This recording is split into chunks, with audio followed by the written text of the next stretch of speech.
Andhra Pradesh advocates forum ఆధ్వర్యంలో మానవ హక్కుల పరిరక్షణ, న్యాయవాదుల పాత్ర అనే అంశంపై సదస్సు జరిగింది.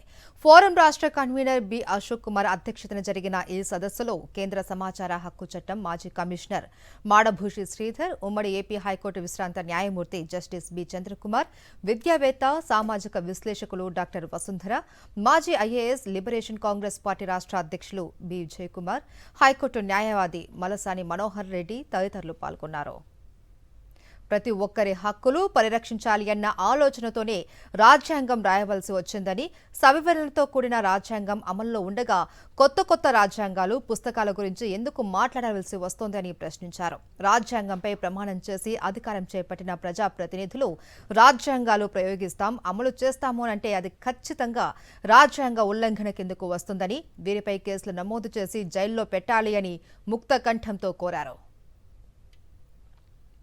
టీవీ డిబేట్లో నవ్వితే జర్నలిస్టుపై కేసు పెట్టారని అంటే నవ్వొస్తుంది. ఈ కేసులో ప్రభుత్వ పరువు ఏమైంది? అసలు ఈ వ్యవహారంలో ఎస్సీ ఎస్టీ కేసు ఎలా వచ్చింది? అధికారం మారితే పోలీసులు మారిపోతారా?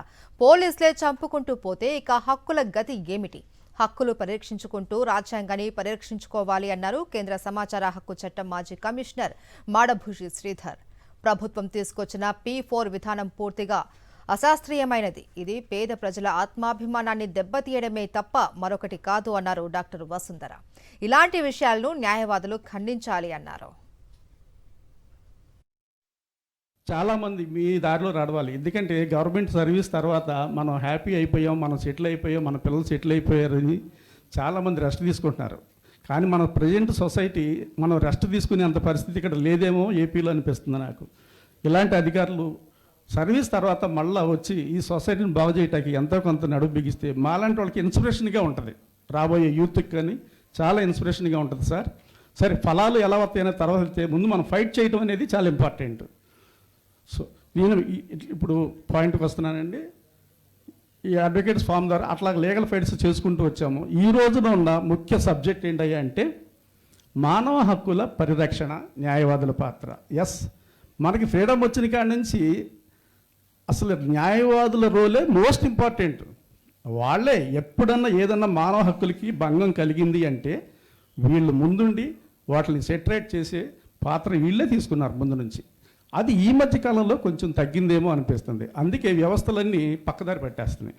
వ్యవస్థలన్నీ ల్యాండ్ ఆర్డర్ ఫాల్ కావట్లేదు. ఎవరికి వాళ్ళే నచ్చినట్టు వాళ్ళ స్వార్థాల కోసం చట్టాలని ఉల్లంఘించి ఏ రకంగా జరుగుతుందన్నది మనకు తెలుసు. గట్టిగా నవ్వుదామన్నా భయం వేస్తుంది. నవ్వితే కూడా నేరం అని చెప్పి ఈ మధ్యకాలంలో మేము చూస్తున్నాం. అది ఆ నవ్వినందుకు సుప్రీంకోర్టుకి వెళ్ళి బెయిల్ తెచ్చుకోవాలంటే నాలాంటి సామాన్యులకి అయ్యే పని కాదు. అది అందరూ చేయలేము కూడా, కష్టం. ఢిల్లీ వెళ్ళాలంటే దానికి ఛార్జీలు డబ్బులు ఎత్తుక్కోవాలి చాలామంది. మరి అందరికీ కుదరదు కదండి. సో ఎలాంటి వ్యవస్థలో ఉన్నామో ఒక భయాన్ని క్రియేట్ చేసి, ఒక భయభ్రాంతులకు క్రియేట్ చేసి మనుషుల్ని పరిపాలిస్తున్నారు అంటే దట్ ఈజ్ కాల్డ్ మానవ హక్కుల ఉల్లంఘన. ఒక మనిషి భయపడుతూ బతుకుతుంటే తన హక్కుల గురించి మాట్లాడతాకి ముందుకు రాకూడదనే ఉద్దేశంతోనే ఇప్పుడు నడుస్తున్న వ్యవస్థను చూస్తే అర్థమవుతుంది. ప్రజలు ఓట్లు వేసింది ఒక మంచి పాలన ఇవ్వాలని, మీరిచ్చినటువంటి హామీలు నెరవేర్చాలని, యువతకు, మహిళలకు, రైతులకు ఏవైతే మీరు హామీలు ఇచ్చి వచ్చారో అవి ఏవి కూడా ఏం చేయలేదు. మరీ ముఖ్యంగా యూత్ విషయంలో భయంకరమైనటువంటి చీటింగ్ జరుగుతుంది. ఎవ్రీ ఇయర్ క్యాలెండర్ ఇస్తామని చెప్పి ఇంతవరకు ఒక క్యాలెండర్ లేదు, ఒక నోటిఫికేషన్ లేదు. 10th క్లాస్ పిల్లల యొక్క మార్కుల విషయంలో, వాల్యుయేషన్లో ఎన్ని తప్పులు దొరలేనటువంటిది మనం చూసాం. అంటే 1000 మంది రీవాల్యుయేషన్ పెట్టుకుంటే, రీకౌంటింగ్ పెట్టుకుంటే తప్పులు తేలేయంటే ఇంతకు మించిన నిదర్శనం ఏం కావాలి? మీ పోర్ట్ఫోలియోని మీరు సక్రమంగా నిర్వహించకుండా మిగిలిన మంత్రులు అందరు పోర్ట్ఫోలియోల మీద వేసుకుని మీరు పనిచేస్తున్నారు. మీ అకౌంటబిలిటీ ఏంటి? ఎడ్యుకేషన్ మినిస్టర్గా 10th క్లాస్లో జరిగిన వాల్యుయేషన్లో జరిగిన తప్పుకి ఏంటి సమాధానం? డిఎస్సి నిర్వహణలో జరిగిన తప్పులకు ఏంటి సమాధానం? ఈరోజు ఎందుకు యూత్ గురించి ఇంత ఆవేదనగా మనం మాట్లాడాల్సి వస్తుందంటే మీరు గ్రామాలకు వెళ్ళి చూస్తే తెలుస్తుంది. వాళ్ళు తప్పుదోవ పడుతున్నారు. రకరకాలైనటువంటి డ్రగ్స్, నార్కోటిక్స్, ఆల్కహాలిక్ అయిపోతున్నారు. దీంతో we're missing a new generation. ఈ ట్యాక్సెస్ కట్టినటువంటి ప్రజలు ఏం కోరుకుంటున్నారు? వీటన్నిటికీ సంబంధించి పనిచేయాలనేది మరొక వైపు. మరీ ముఖ్యంగా అనంతపురం జిల్లాలో జరిగినటువంటి సంఘటనలు మీకు తెలుసు. ఒక 9th క్లాస్ గర్ల్ స్టూడెంట్ని, ఇంకా అది మనం వర్ణించడానికి చాలా ఇబ్బందికరంగా ఉంది, నెలల తరబడి ఆమెను ఆ విధంగా హెరాస్ చేయడం, ఇంకొక తన్మయన గర్ల్ని చంపేసి చెప్పడం, ఈ అంశాలన్నీ చూస్తూ ఉంటే మరి మానవ హక్కుల ఉల్లంఘన జరుగుతుంటే ఏం చేస్తుంది ఈ ప్రభుత్వం? మనం ఒక ఆంధ్రప్రదేశ్ రాష్ట్రంలో అంటే ఇక్కడ ఉండి మాట్లాడుతున్నాం కాబట్టి ఇది స్పెసిఫిక్గా మాట్లాడుతున్నాం. బట్ అక్రాస్ ది కంట్రీ కూడా తీసుకుంటే మైనారిటీస్ మీద దాడులు, అప్రెస్డ్ క్లాసెస్ మీద దాడులు, అంటే ఎవరైతే బలహీనులుగా ఉన్నారో వారి మీద దాడులు, ఇవి నిరంతరం జరుగుతూ ఉన్నాయి. ఎందుకు జరుగుతున్నాయి? ఎందుకు ఈ అత్యాచారాలు జరుగుతున్నాయి? ఎందుకు మానవ హక్కుల ఉల్లంఘన జరుగుతుంది? ఇది మనందరం ఆలోచించాల్సింది. ఒకవైపు అయితే ప్రజలను కోరేది ఏంటంటే, మనం బలహీనులుగా ఉన్నంతకాలం ఈ దాడులు దౌర్జన్యాలు జరుగుతూనే ఉంటాయి. మనం బలవంతులుగా మారినప్పుడే అవి ఆగుతాయి. మనం బలవంతులుగా మారాలంటే మనం ఐకమత్యం కావాలి. ఎక్కడ ఏ సందర్భం వచ్చినా, ఏ సమస్య వచ్చినా మొట్టమొదట పోరాడాల్సినటువంటిది మీరు, ప్రశ్నించాల్సినటువంటిది మీరు.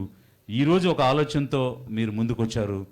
దీనిని ఆచరణలోకి తీసుకుని వెళ్ళి ఒక ప్రవీణ్ కుమార్ పగడాల్ అనేటువంటి వ్యక్తి చనిపోయింది అనుమానాస్పదంగా ఉంది అని ఒక పిఏఎల్ వేస్తే 5 లక్షలు డిపాజిట్ చేయండి మీరు, అప్పుడు కానీ దీన్ని వాదనకు హీరింగ్కి తీసుకోమని హైకోర్టు చెప్తుంది.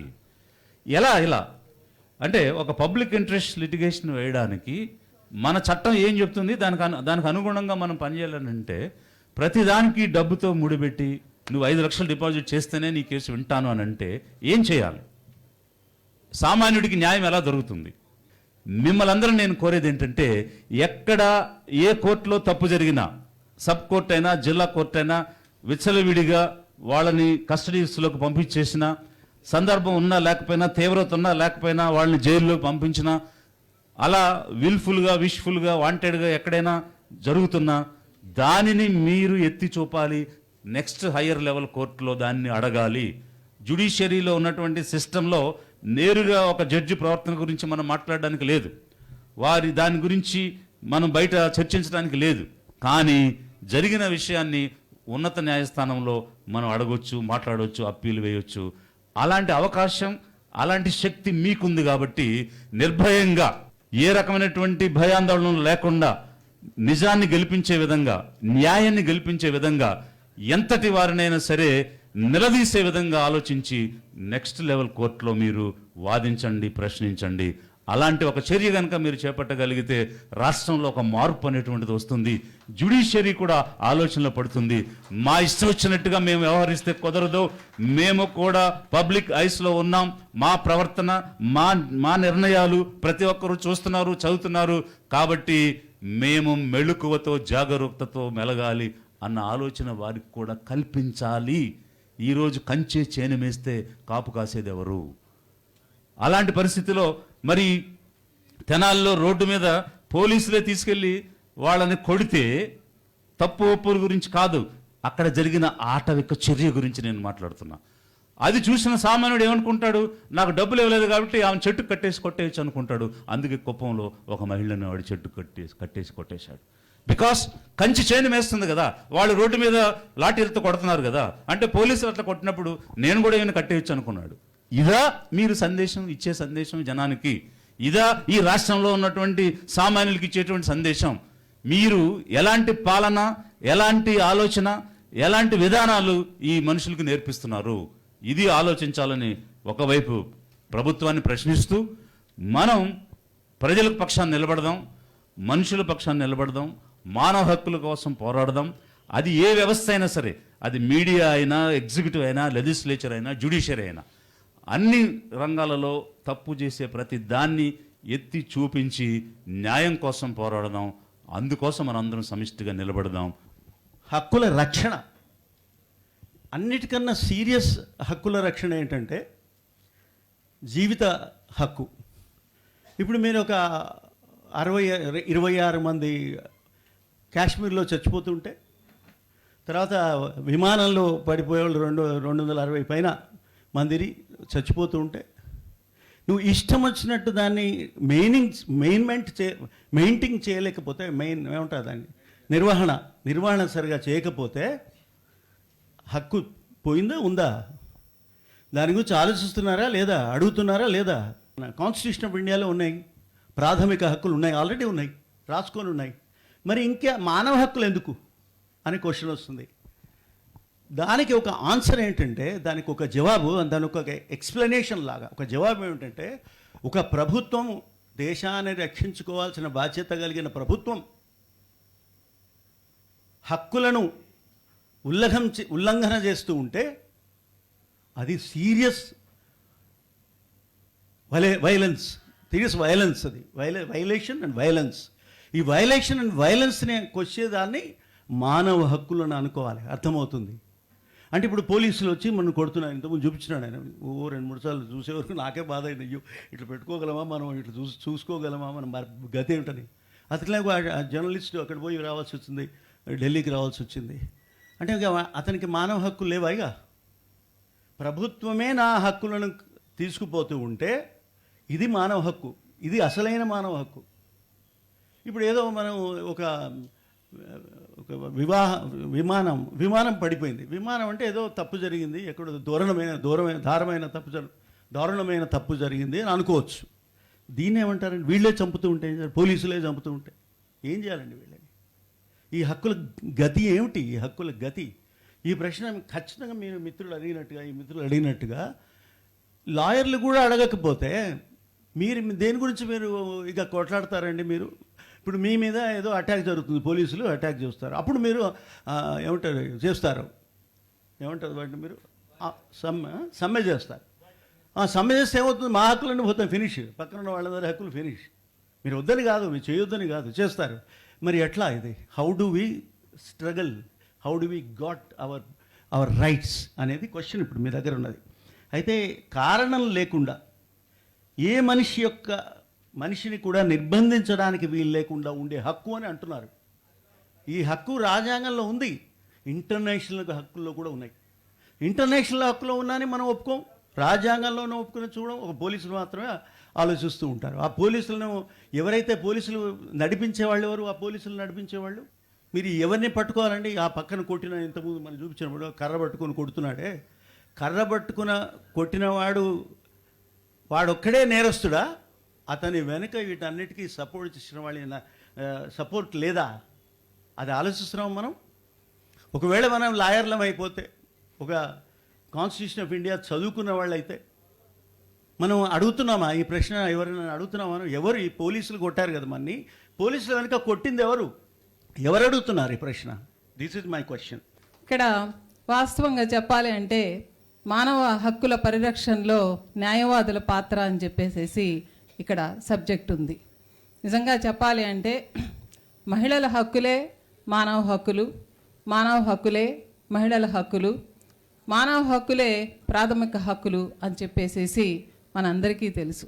ఈరోజు ఈ దేశంలో కానీ ఈ రాష్ట్రంలో కానీ నేను గమనిస్తున్నది చూస్తుంటే మహిళలకి ఆల్మోస్ట్ హక్కులు అనేవి మృగ్యం అయిపోయినాయనే చెప్పుకోవాలి. ఈ మధ్యకాలంలో గమనిస్తుంటే ఎక్కడి నుంచి గమనిస్తున్నాము అంటే మణిపూర్ మహిళల్ని నగ్నంగా వీధిలో నడిపించినప్పటి నుంచి ఈ హక్కుల గురించి మేము చాలా బాధపడుతున్నాం. మేము అంటే మాలాంటి చదువుకున్న వాళ్ళం, ఇంకా అనేక మంది మహిళలు. ప్రతి మహిళ, ఒక కవి రాశాడు, మహిళలు మణిపూర్లో నగ్నంగా నడిచింది మహిళలు కాదు, అది మన దేశం అని. ఎందుకంటే మహిళని భరతమాతతో పోలుస్తారు. ఎందుకంటే ఈరోజు హక్కులు ఎంత కాలరాస్తున్నారో మహిళలు. హ్యూమన్ ట్రాఫికింగ్ ముఖ్యంగా నా బాధ అంటే నేను ఒక బాధితురాలు, విక్టిమ్ని.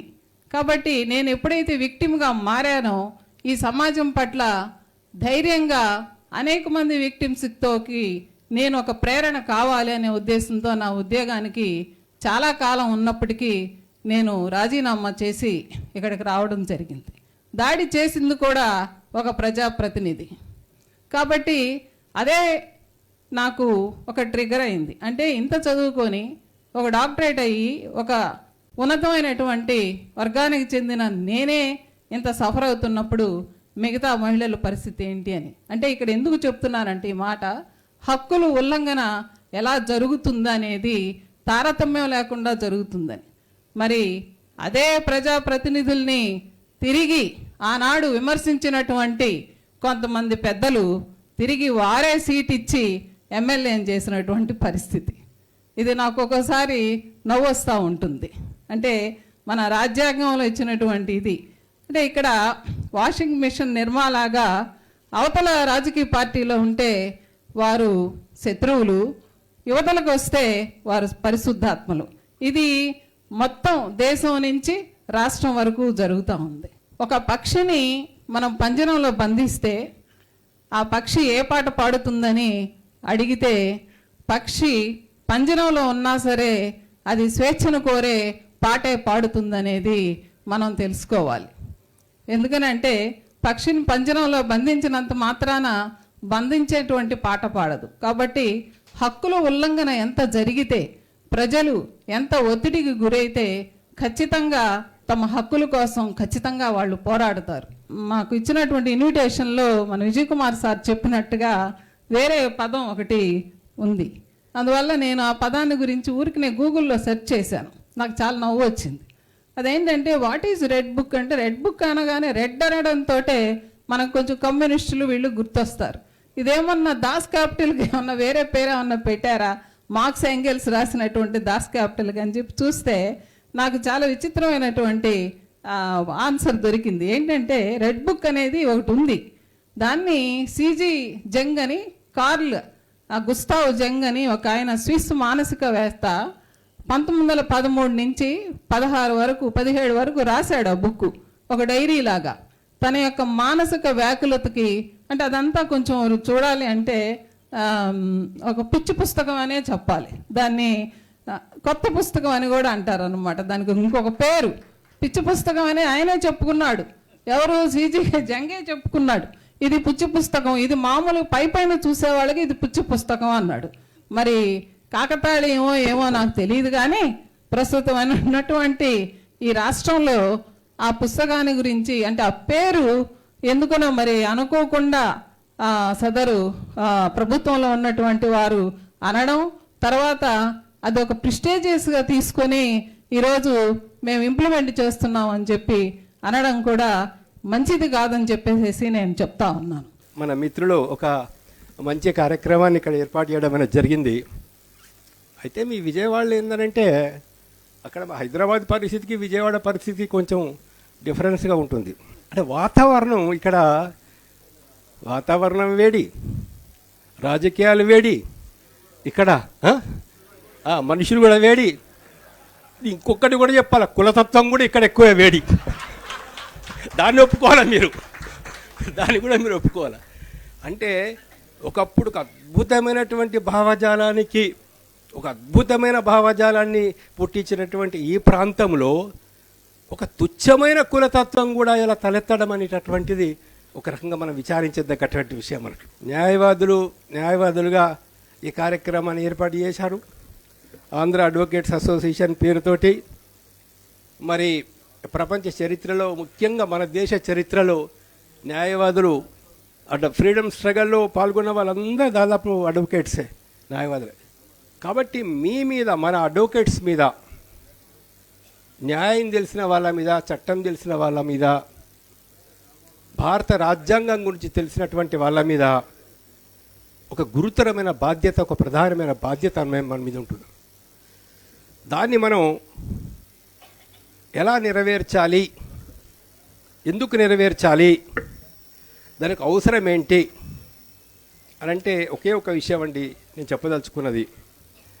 మరొక విషయం, చాలా అత్యంత ఆలోచించాల్సిన విషయం, బాధాకరమైన విషయం ఏంటంటే, ఇందాక చాలామంది కూడా చెప్పారు, మన మాజీ ఐఏఎస్ ఆఫీసర్ కూడా చెప్పారు కొంతమంది. అంటే యువత, విద్యార్థులు డ్రగ్స్కు గురి అవుతున్నారు. నేనేమంటున్నానంటే, పాలకులు అది కావాలని కోరుకుంటారు. పాలకులు అక్రమాలు, అన్యాయాలు చేసేటటువంటి పాలకులు యువత మత్తులో ఉంటేనే సమాజం బాగుంటుంది అనేటటువంటి ఒక, అంటే వాళ్ళ రాజకీయ పబ్బం గడిచిపోతుంది అనే భావాలు వాళ్ళు ఉంటారా ఏంటి అనే ఒక అనుమానాలు అది మనకు వస్తున్నాయి అన్నట్టు. డెమోక్రసీ అంటే రెండు రకాల. ఒకట డెవలప్మెంట్ పేరు మీద ఒక వినాశం జరుగుతున్నది. ఇంకో రకం చెప్పాలంటే వివిధ కంపెనీలకు, ఇన్ని రకాల మందుల కంపెనీలకు, ఫార్మా కంపెనీలకు ప్రపంచం ఎక్కడైతే మొత్తం అంటే రిజెక్ట్ చేసినటువంటి కంపెనీస్ ఉన్నాయో, ఇలాంటి ఫార్మా కంపెనీస్ వస్తే మా దేశ భద్రతకు క్షేమం కాదు అని ఆలోచించి అభివృద్ధి చెందిన ఏ దేశాలు కూడా పర్మిషన్ ఇవ్వనటువంటి ఒక ఫార్మా కంపెనీని తీసుకొచ్చి ఇవాళ హైదరాబాద్లో కానీ మిగతా చోట్ల కానీ ఇవాళ వీళ్ళు డెవలప్మెంట్ పేరు మీద పిలుస్తున్నారు. మరి జరిగే పరిస్థితి ఏంటి? కాబట్టి అవుతుందో రెండు మూడు విషయాలు ఉన్నాయి ఇక్కడ. మనం డెమోక్రసీని ఇవాళ డెమోక్రసీ కూడా ఒక రకంగా ప్రమాదంలో ఉంది. సో ఏవైతే మనకు లీగల్గా అవకాశాలు ఉన్నాయో ఆ లీగల్గా ఉన్నటువంటి అన్ని అవకాశాలు మనం ఉపయోగించుకుంటూ రాజ్యాంగం ఇచ్చినటువంటి హక్కుల్ని మనం కాపాడుకుంటూ మనం ముందుకు పోవాల్సిన అవసరం ఉంది. మీరు విజిలెంట్గా ఉంటేనే జ్యుడిషియరీ కూడా సెట్ అవుతుంది. అడ్వకేట్స్ విజిలెంట్గా ఉంటేనే జ్యుడిషియరీ కూడా సెట్ అవుతుంది. లేకపోతే జ్యుడిషియరీ సెట్ కాదు. ఎందుకు సెట్ కాదంటే ఒక రిటైర్మెంట్ అవుతాడు ఇవాళ 1 మంత్ లోపలనే కేరళకు గవర్నర్ అవుతాడు ఆయన. ఈ పరిస్థితి అయితే ఉంది కదా, దీన్ని మనం ఏదైతే ఉందో మనం ఒక విజిలెంట్గా దీన్ని మనం వ్యతిరేకం చేయాలి. దీన్ని విజిలెంట్గా వ్యతిరేకం చేసినప్పుడు ఆ కొంచెమైన సిగ్గు శరం అనేది వచ్చేసి మాకు అరే మేము మనుషులము ఇట్లా చేయకూడదు. ఇంత పెద్ద పొజిషన్లో ఉండి సుప్రీంకోర్టు జడ్జిగా ఉండి సుప్రీంకోర్టు చీఫ్ జస్టిస్గా ఉన్నటువంటి వ్యక్తి అరే ఎంత కర్మనండి, ఏం కర్మనండి, పోయి ఎక్కడైతుందో ఒక చిన్న పోస్ట్ తీసుకోవడం, దానిలో ఎటువంటి దురదృష్టకరమైన పరిస్థితి ఇది. అంటే మరి ఆ పోస్టుకు అంతకుముందు 1 మంత్ క్రితం ఆయన ఇచ్చిన జడ్జిమెంట్కి ఏం సంబంధం ఉన్నది? ఉన్నదా లేదా సంబంధం? ఇక దాన్ని బయట పెట్టాల్సిన అవసరం ఉంది. సో చాలా విషయాలు ఉన్నాయి. దానిలో నాకు మంచి ఒక అవకాశం కల్పించినందుకు మన పెద్దలందరికీ కూడా నమస్కారం.